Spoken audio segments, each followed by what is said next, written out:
Welcome to the Slop Temple. We pray this video helps. In this video, I will explain how to use specialization in Division 2. Specializations are powerful tools that significantly enhance your agent's capabilities.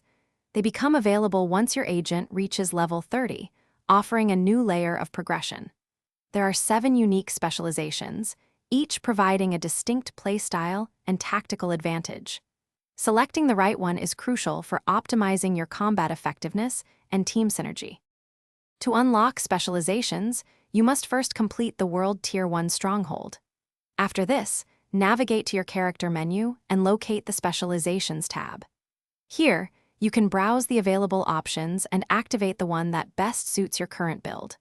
Once activated, you immediately gain access to its signature weapon and the initial nodes of its skill tree, ready for immediate use in combat. Earning specialization points is essential for progressing through your chosen skill tree. You can acquire these valuable points by completing various in-game activities. Daily and weekly assignments are excellent sources, often rewarding 10 to 15 points each.